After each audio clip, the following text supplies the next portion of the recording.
This is Alan, and I'll be throwing in some random commentary.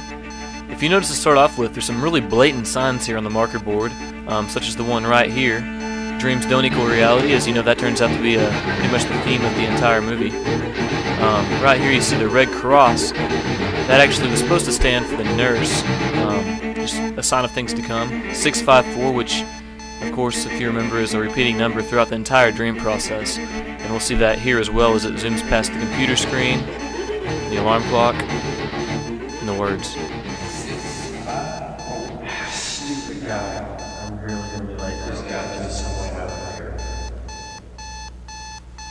Actually, the alarm was not going off when we filmed this. I just added in the sound and the sound of him pushing the button. If you see right here on Cliff's shoulder on the top bunk is an animal cracker, and it falls off right there onto Ben's lap.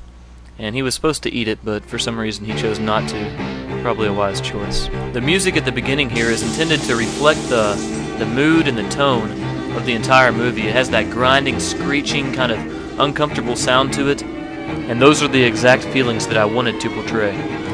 I wrote the unfolding over the course of about 2 weeks back in February of 2004, and it was really a pretty sporadic writing. I just kind of sat down and started writing a chapter, and I got up to the point where the elevator crashed. I didn't really know where I was going to go from there, but I just kept on picking up each time. I had about 5 different writing times, and things just kind of unfolded the way they did as I wrote. Notice when the camera swings around here in the background on the street, the cars move really fast for just a split second. That's because I used a speed effect to swing the camera around to make the scene transition. But since we later find out that this perception is just a dream, little things like this can be justified quite easily. I love how the music really directs this scene.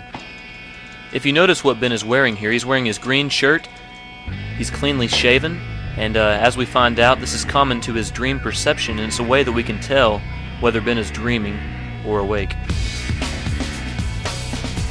Rex is really only developed through the dream perception, and as a result, a lot of his dialogue is kind of mechanical. It's meant to be kind of cheesy, and I think you'll notice this in his dialogue here. I love the way Ben treats Rex in this opening scene.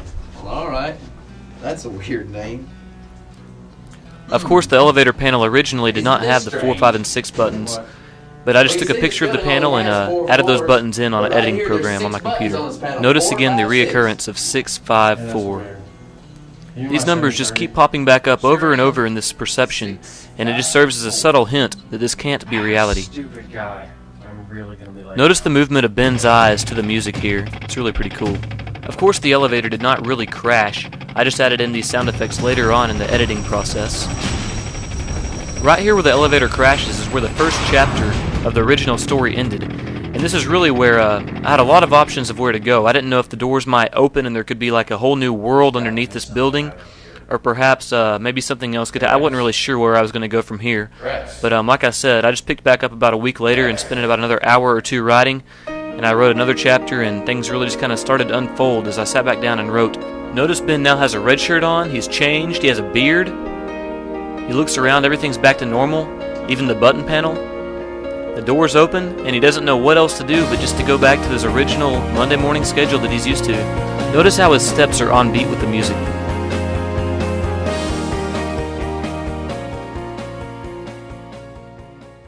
If you notice, when Ben enters the classroom, he suddenly has his jacket on. This has no significance whatsoever. It was just a filming error. Probably the biggest oversight in the entire filming process is...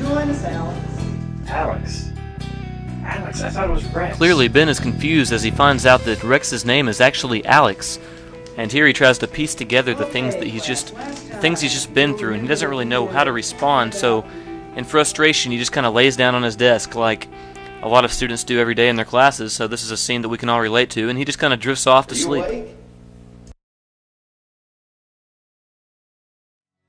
Are you awake? Of course, these dark elevator scenes were actually filmed in normal lighting conditions, but I just went back later in the editing process and lowered the brightness to make it look like it was actually dark in the elevator.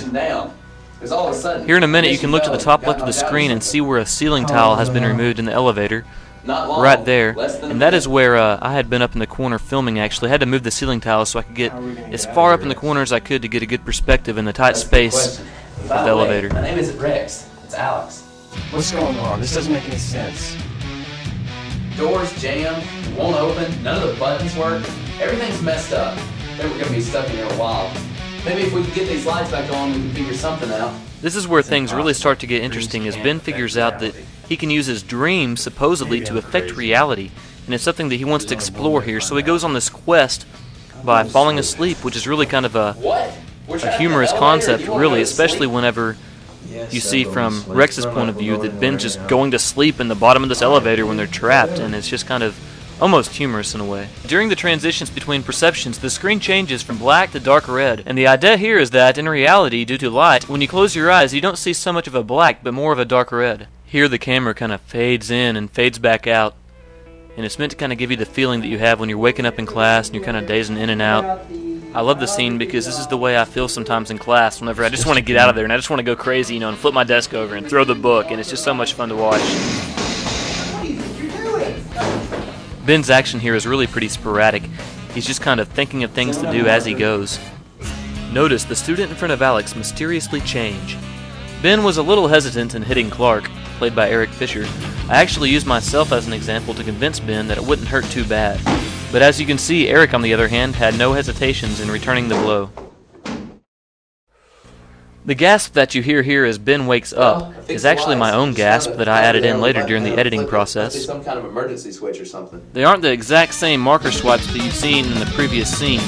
These shots were actually filmed on separate days and the marks were altogether different, but it doesn't really affect the scene because, of course, these are in two different perceptions.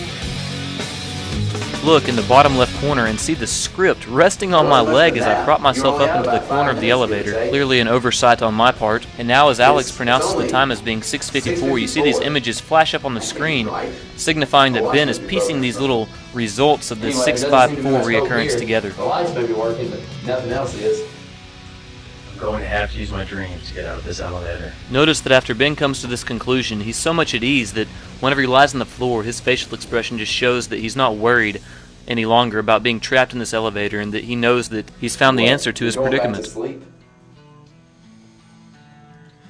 I chose to use Dream Theater as the reoccurring elevator theme song, so to speak, and it really it's quite ironic that Dream Theater is the piece that I chose because this is actually, as we later find out, the dream.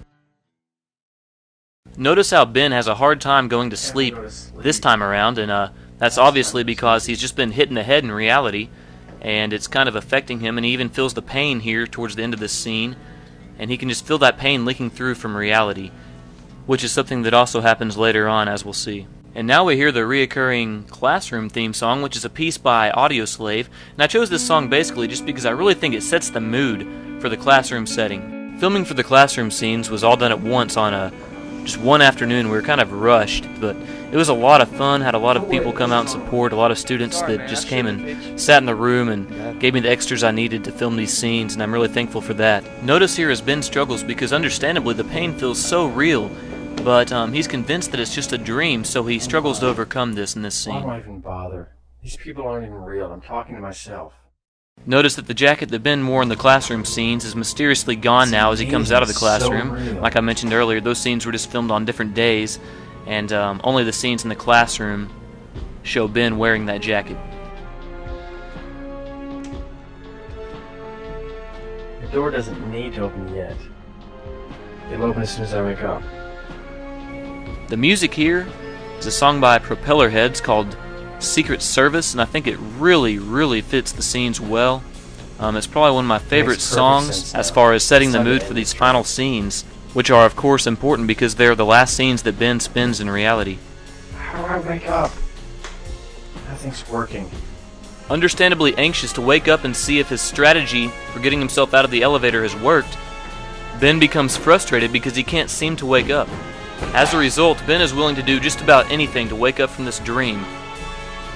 The rooftop scenes were all filmed at sunset. Even though the story actually takes place in the morning, we weren't quite willing to wake up at sunrise to do the filming, so instead we just filmed at sunset, which worked out quite well because as you can see, the sun was in a good position for getting some really good shots with the sun in the background. Ben let me know from the start that he was afraid of heights, so some of these scenes with Ben standing on the very edge of this rooftop were quite uncomfortable. I'm not even here. Out of all the scenes, this scene is quite possibly the one that I spent the most time orchestrating, especially in the editing phase, trying to make this fall scene look believable and real and make it be effective because it really is one of the most important scenes in the movie. Again, this song by Propellerheads really fits the fall scene very well. And I really chose it for this very reason, as you hear the sound that just goes right along with the fall. And as Ben wakes up, the bass line that comes in is just so powerful, and it's just an awesome transition. Do you feel that? All of the elevator scenes were shot in one filming, meaning that we were actually in the elevator for 3 hours straight. So the actors really did have this feeling of being trapped in the elevator, and I feel that this contributed to the scenes. What's wrong? I don't know. Here, Ben feels a surge of pain leaking through from reality, where of course he is suffering from having fallen. If you notice, along with this pain, the contact with reality, comes the voices that Ben hears in his head. Is he going to pull through? Ben is not sure what to make of this, but he does know that the elevator is now working, which seems to indicate that his strategy worked, and that the problem is about to be solved. If you notice here, you can see the elevator panel in the background without the additional buttons. Of course, this does not really present a problem because of the nature of this perception. The music in this scene really helps to build the anticipation as the elevator doors are about to open. Well, we're finally here. Remind me to take the stairs next time.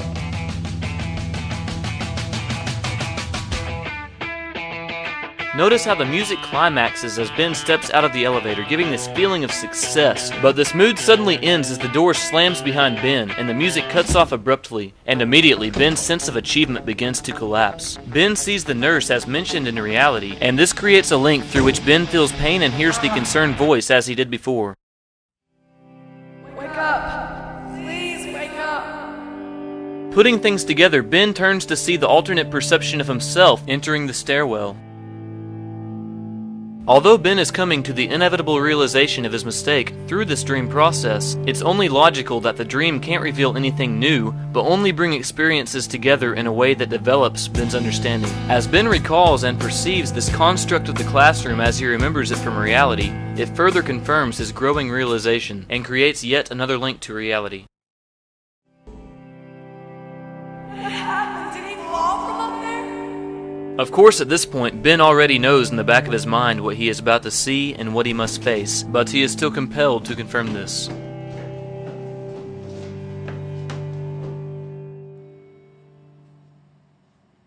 No.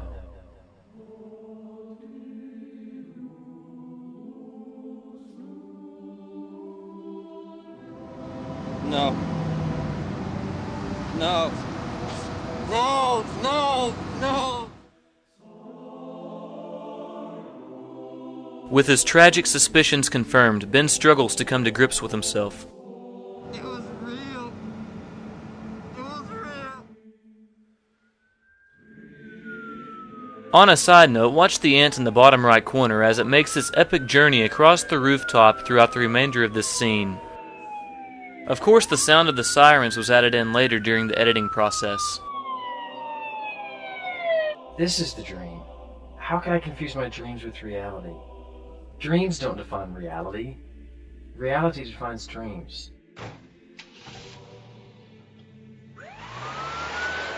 This scene was originally written to include the voices that Ben heard earlier in his head. However, I decided they were not necessary and that this scene was just as effective, if not more so, without them. Who knows when or if I'll wake up from this coma. It could happen in an instant. It could last many years. I once thought this perception was real. It certainly seems real. Can I possibly come to accept it again? The upcoming jump signifies Is there Ben's any other acceptance option? of this perception. Notice that when he lands from the jump, he is shown as his bearded, alternate form. Upon accepting the fact that he had the two perceptions flipped, Ben's self-perception flips as well. I might be here for a while, so I might as well enjoy it.